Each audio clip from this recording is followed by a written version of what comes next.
Jangan suka curhat di medsos. Masih ingat efeknya? 80% yang baca tidak peduli.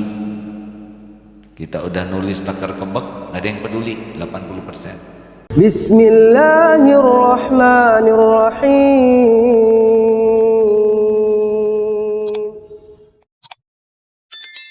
Terima kasih rekan-rekan sekalian, adik-adik.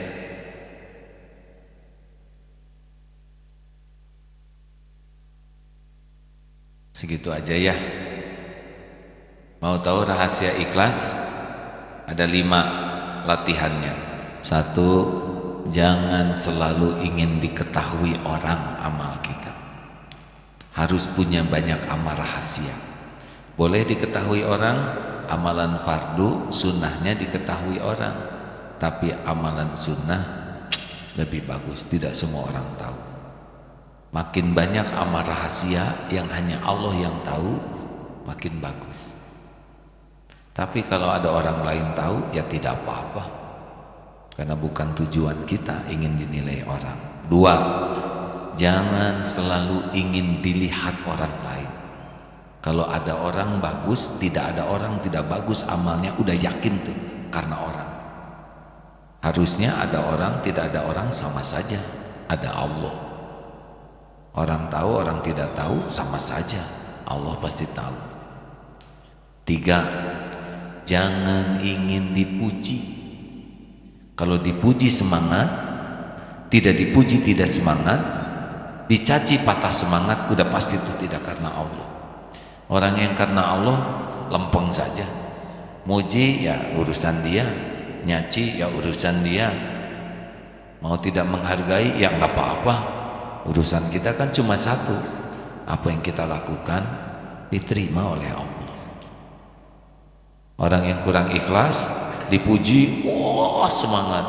Giliran tidak ada yang muji, giliran dicaci, down, patah semangat. Karena memang tujuannya pujian makhluk. 4, jangan ingin dihargai, diperlakukan spesial. Makin ingin diperlakukan spesial, makin sering terluka. Biasa saja, karena aslinya kita enggak pantas dihargai orang. Aslinya tidak pantas. 5, jangan ingin dibalas budi. Lakukan, lupakan. Lakukan, lupakan. Perlukah kita mengingat-ingat kebaikan kita? Jawab, enggak. Mau apa? Allah pasti ingat kok. Perlukah kita menyebut-nyebut jasa kebaikan kita? Mau apa? Disebut-sebut malah hilang pahalanya. Udah, karena bukan kita yang menolong orang, Allah yang menolong dia. Kita dipilih jadi jalan. Nih seperti Darut Tauhid, sama sekali bukan karena adanya A'agim dan kawan-kawan Darut Tauhid ini ada. Tidak, Darut Tauhid ini sudah tertulis di Lauh Mahfuz kapan adanya. Saya dan teman-teman diuji menjadi jalan terwujudnya apa yang Allah rencanakan. Kalau ngaku-ngaku kami sudah berjuang, kami mati-mati, enggak lah. Memang berjuang, tapi enggak sebanding apa yang terjadi dengan apa yang diperjuangkan. Aslinya hadirin, saya tidak pernah membayangkan Darut Tauhid akan begini. Tidak membayangkan saudara-saudara bakal ke sini. Lebih banyak yang tidak terbayangkan yang terjadi daripada yang direncanakan dan terjadi.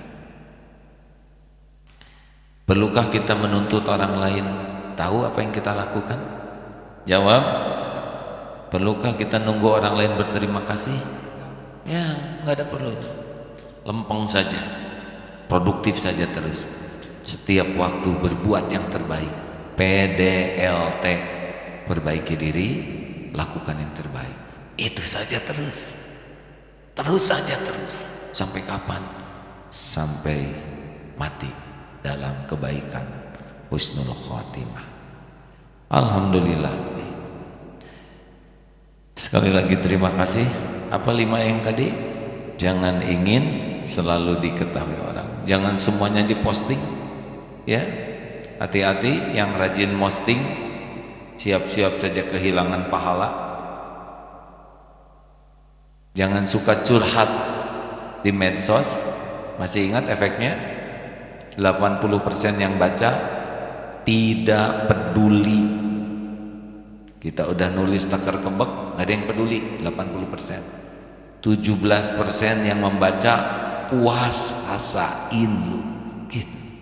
Jadi bahagia melihat kita menderita, boro-boro nolong, dan tinggal sisanya 3% enek bacanya gitu. Jadi 100% gagal total. Makanya ke Allah saja curhatnya ya. Kalaupun ke orang curhat, sesudah curhat ke Allah, supaya Allah ngatur dengan siapa kita curhat, yang curhatnya itu jadi solusi. Jangan dulu curhat ke orang, ke Allah dulu. Makanya kalau dengar kabar apa-apa, wasta'inu sabri was-shalah, cepat salat. Itu bahaya itu, ambil wudu, salat. Insya Allah akan banyak petunjuk. Yang kedua apa? Jangan selalu ingin dilihat orang. Kalau dilihat orang kita bagus, tidak ada orang lebih bagus. Kita sedekah 100.000, dilihat oleh teman-teman, tidak ada orang, keluarkan 500.000. Ya Allah, 500.000 hanya Engkau yang melihat. Tapi dicicil ya Allah.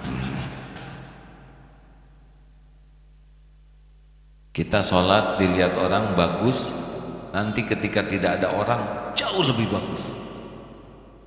Yang ketiga apa? Jangan ingin dipuji, dah lempeng saja. Mau muji, mau nyaji, mau dapat piagam penghargaan, mau dapat juara ini, ya semuanya juga Allah yang menggerakkan. Kita melempeng aja yang kita cari. Hati-hati nih yang musabaqah tilawatil Quran, pengen dapat piala tapi kehilangan pahala. Mau apa? Masa ngaji mati-matian hanya untuk plastik?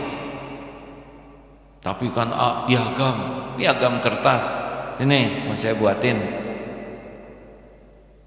Tapi kan lumayan, dapat hadiah 5 juta. 5 juta kasih penyakit aja senilai 10 juta, tekor.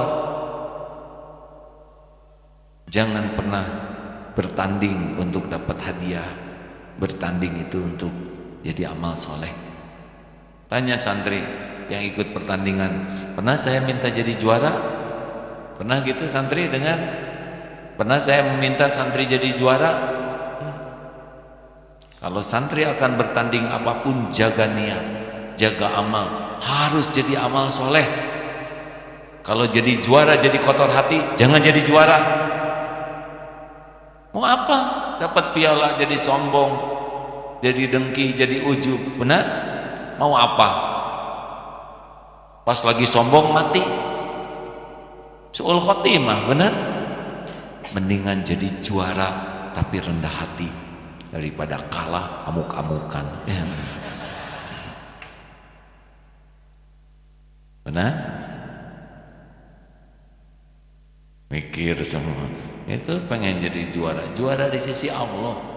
Innallaha la yanzuru ila suwarikum wa amwalikum walakin yanzuru ila qulubikum wa amalikum. Allah tidak lihat rupa dan harta, tapi Allah lihat hati dan amal. Jangan pengen dihargai, kalau pengen kalau sakit di sini. Ingin dihargai, ingin dihormati, ingin dipuji, luka saja di sini. Harusnya itu dari Allah. Ingin disayang Allah, ingin diridhoi Allah, ingin dicintai Allah. Kalau nya ke Allah bahagia. Kalau nya ke makhluk luka. Ingin bahagia, ingin menghargai, ingin memberi, ingin menghormati. Kalau ke makhluk itu bukan di. Jadi bahagia. Terima kasih sahabatku sekalian. Teng.